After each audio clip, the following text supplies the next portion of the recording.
Okay, so this is my vocal board.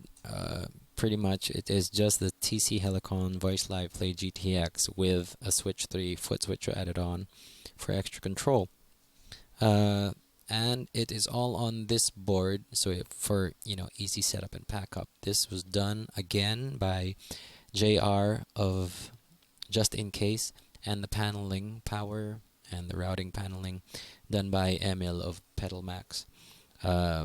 I had him do this for the power with a 110 220 variable switch. Um, the TS plugs for my guitar in and out. So, but in this case, just guitar in, because the guitar out is routed through the XLRs. So there's stereo XLRs. Left goes to just vocals, and the right is just guitars. So that's what I did. And here we go. This is the VoiceLive GTX. Uh, it's got 3 buttons. One for patch down, patch up, and there's this hit button. When you long press it, it bypasses all of the effects and it mutes the guitar so you can tune. And when it's active, whatever patch it is, it's active. Plus, when you press the hit button again, it activates certain effects that you dial in, that you assign to the hit button. So I'll show you that. So here we go. The micro mod is basically a doubler. So the hit control is assigned to that, plus my reverb, and oh, here's the doubler. The other one's a micro mod, like a chorus. This is a chorus, my reverb, my doubler, and that's it. And there you go. You can assign it, to anything you want. Like for example, this delay. So this is where is that? There you go. So this is the delay on, you know, but you can assign it to the hit control so that it's only on when you hit the hit button. There you go. But I keep that off. Why? I'll explain it right now. So this is the Switch 3. I assigned a few buttons to it. Uh, you can assign this in the setup page, but what I did was the first button toggles the tap tempo. The second button toggles the delay, but it's only on while I'm stepping on it. So once I let go, the delay is gone. The third one I do for instant harmonies. So while I'm pressing it, there are harmonies, but it disappears once I let go. So it's gone now. There you go. So these are these 3 buttons. You can normally do those with these 3 buttons, but you're gonna have to do stuff like that, and I'm not very good at that stuff. So I'm gonna adjust the camera so you can get a closer look at the screen, so you can see what patches I got. Okay, so here is a close-up of my TC Helicon VoiceLive Play GTX, just so you can get a glimpse at the screen so it's clear. So let's get started. So one of my default patches is this clean patch. Of course, it's called clean. Now it's bypassed. Uh, so of course, when it's clean, I turn it on, and it still pretty much sounds the same. The reason why I have this is because during in between songs, I talk to the audience, and sometimes while I'm talking to the audience, I like fiddling with the guitar a little bit, and like playing around with songs while talking to the audience. I do that. So, because when I bypass this, when I bypass the whole patch, it mutes the instrument. So, I can't have that. So this is clean. I also dialed in a few effects to turn on when I hit the hit button.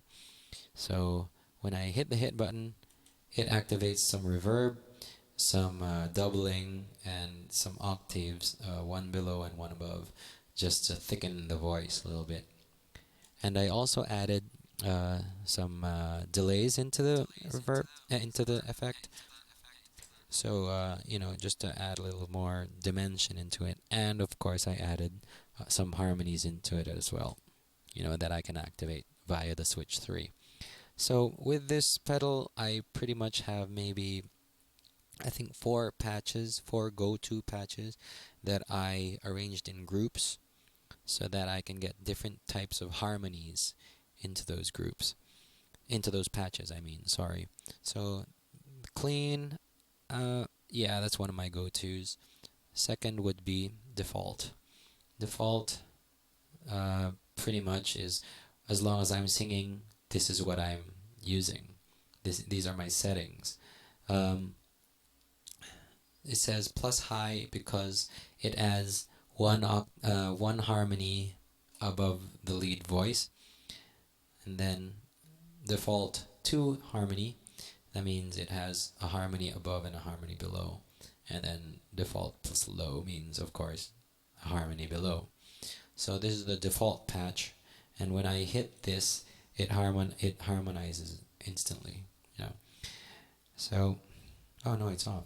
Anyway, yeah. What did I put on my hit control there? Oh, the octave. Okay, so that's what I did with this default. I can press my my switch 3, and instantly the harmonies are there, and then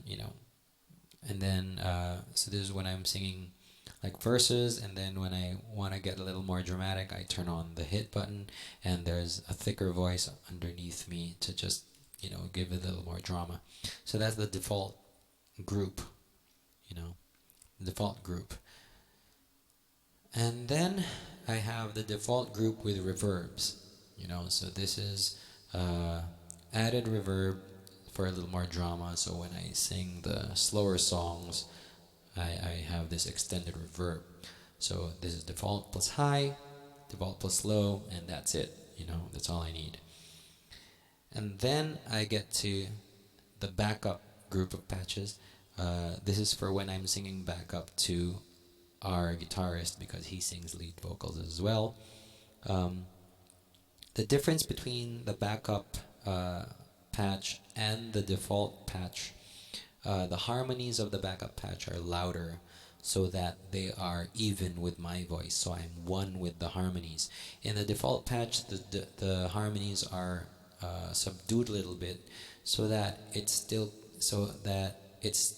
emphasized that I am still the lead voice in the song. So that's what I did. So with the backup patch, I still have, you can hear the reverb, because I don't know, I just like reverb in my backups, and it gives a little more drama to the backup. And then plus 2 high means 2 voices above my voice. So there are two voices harmonizing with me. And then this one, just 1 voice above me. This one above, 1 below, just 1 below, and 2 voices below me. So that's another group of patches. And that's pretty much it. So I got my clean, my default reverb, and my backups. Those are the 4 basic patches that I use on this effect. And then I added a few, like the choir, which I use in one song, and then this chant I use in one other song, stuff like that. And then this transducer, I just threw it in there for effect, so that if I want to sound like this, I can at the very least, and it'll sound somewhat like a few Incubus songs sounds like this. So I'll use that. And I also have this doubler, which I use for the more modern pop punk bands, like maybe Blink 182, stuff like that. So that's what I use. So there you go. This is my vocal effect. I use this because we don't bring our own sound engineer along, and sometimes sound engineers they're very fiddly with the vocal effects, and they think that they're enhancing the song, but they don't really know the song. So sometimes things can go wrong. So with this I can take control of my own reverb and my own delays and my own EQing actually. So it's like I'm my own engineer. So there you go. So thanks very much for checking out this video. I think it's pretty long by now, but I hope you guys got a better understanding of my rig. So thanks very much, and I hope to see you guys at one of my gigs soon. Have a nice day.